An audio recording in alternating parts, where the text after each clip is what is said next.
You cannot have an attorney general certainly disagree with that. Post pictures supporting Antifa with an expectation you are going to have a civilized, stable, safe community that works with federal law enforcement to deport criminals here illegally committing crime. That is a joke. And it is also the reason why you have a crisis in law enforcement ranks. You have such a high vacancy rate in your state because no one that wears a badge and does these dangerous jobs believes that their top cop supports them.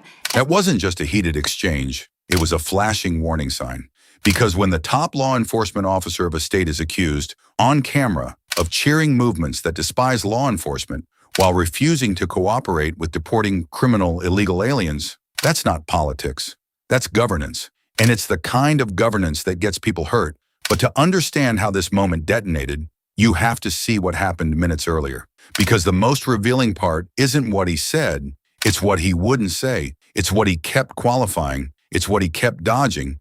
And what happens next shows you why. So I'm going to take us back to 2021 when Biden reversed precedent of Democrat and Republican presidents going back in modern history and changed whether or not they were going to deport people here illegally that had committed felonies.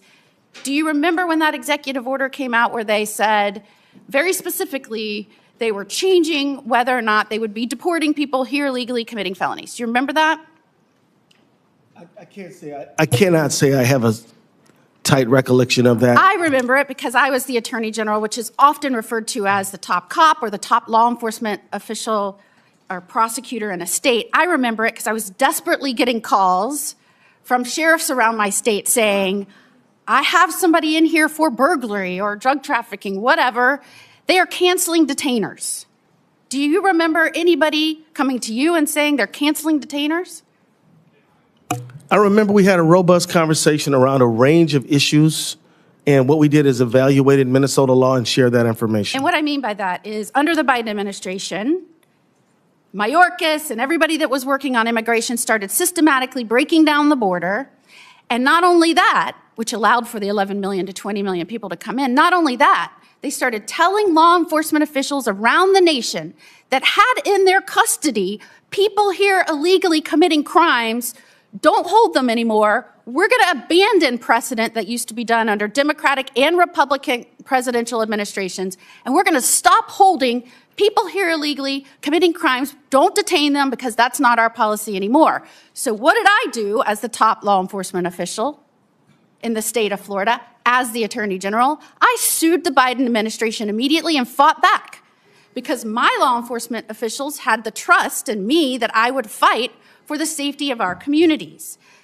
It just came out recently after we had to bear the absolute devastation to this country as it related to immigration and crimes in our community under the Biden administration, that the Trump administration said that we have gotten out of your state tens of thousands of people here illegally with criminal backgrounds. Is that a good thing or a bad thing?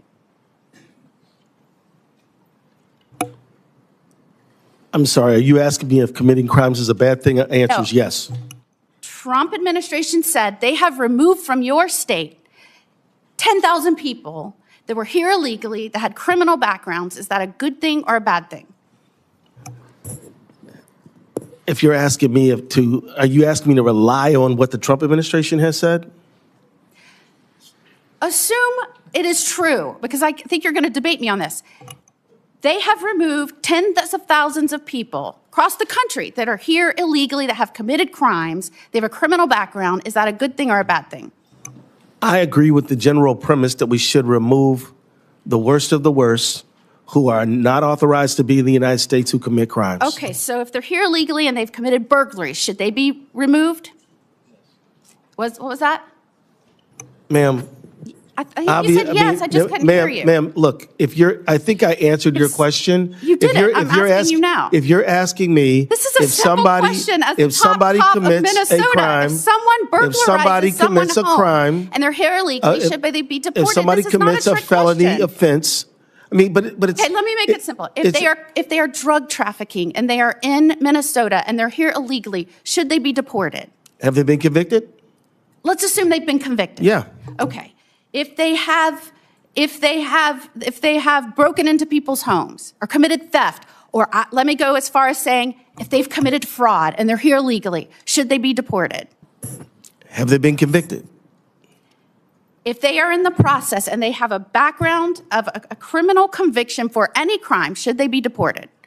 People who have been convicted and are not authorized to be in the country should be removed. Okay, if they've been convicted and they have an application in process or they've claimed asylum, should they be removed? Don't we need to find, If they have a criminal conviction for fraud and they're here Yes. illegally, or they have a process pending, should they be removed? If they have a criminal conviction for felony fraud and they're unauthorized to be in the country, they should be removed. So do you think it would shock the federal government when in January of 2026, you said, and I quote, we're not going to help the Trump administration. We're not going to devote the resources of our state to help the Trump administration. That's not our business. We're not going to help them. We're not going to do their bidding. I'm glad you asked me. Hold on. Do you think it would surprise an administration who's trying to go back and rid communities of people here illegally that are committing crimes to have the top law enforcement officer of the state said, we're not going to help them? So, Senator, here's the thing. The federal government is a government of limited and enumerated powers, among them immigration enforcement. Do you think you should help remove people here illegally that have committed crimes? Should you help the administration? We should obey Minnesota and federal law. That's what we should do. Does it surprise you that you said you think you have 7 counties that have entered into 287G out of 87 counties, 7? Would it surprise you that Florida has every one of our counties signed up to help the administration rid our communities of those that are here legally committing crimes? Now let's confront the reality head on. Not the slogans, not the spin. The reality. You just watched a simple moral test get turned into a maze. The senator asks what most Americans consider obvious. If someone is in this country illegally and commits serious crimes, burglary, drug trafficking, fraud, should they be removed? And notice what happens. He doesn't lead with clarity. He leads with conditions. Have they been convicted? Do we need to fine? We should obey Minnesota and federal law. Yes, due process matters. America is a nation of laws. But what's being revealed isn't just legal nuance. It's instinct. Because when someone can't say plainly, criminal, illegal aliens should be deported without building an escape hatch, it tells you something. They fear their own side, or they've made peace with a system that rewards delay, deflection, and denial. Look at the structure. First comes the border narrative. Numbers you can debate. But the core issue isn't a spreadsheet. It's what Americans see. Overwhelmed systems, fentanyl flowing, communities pressured, law enforcement asked to do more with less.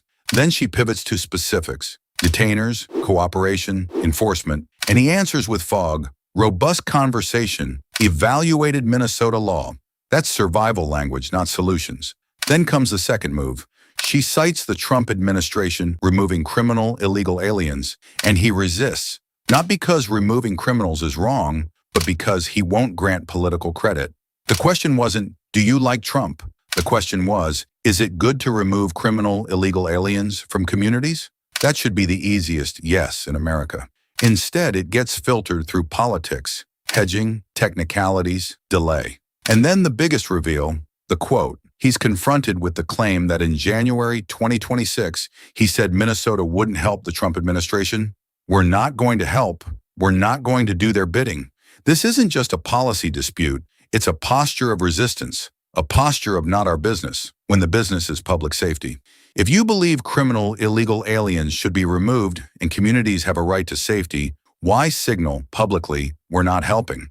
Because it's not about what's right, it's about who gets the win. And that's how a nation loses control. One process, one technicality, one refusal to cooperate at a time, until the public wakes up and realizes the system has become a one-way ratchet.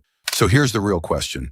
Not about personalities, about principles. When a state official can't give a clear answer on deporting criminal, illegal aliens, when he retreats into ambiguity, when he frames cooperation as doing someone's bidding, what exactly is he protecting? And why does it matter? Because if states won't cooperate on the basics, the message to the world is simple. America negotiates with itself. America delays. America hesitates. And families pay the price. Now it's on us. If you believe America has a right to enforce its laws, say it. If you believe criminal, illegal aliens should be removed, say it. If you're tired of dodging and double standards, say it louder. Comment, should every state cooperate with federal deportations of criminal, illegal aliens? Yes or no? Share this with someone who thinks it's just politics and subscribe, because this isn't left versus right. It's law versus chaos. And what you just watched is what it looks like when leaders can't or won't choose law.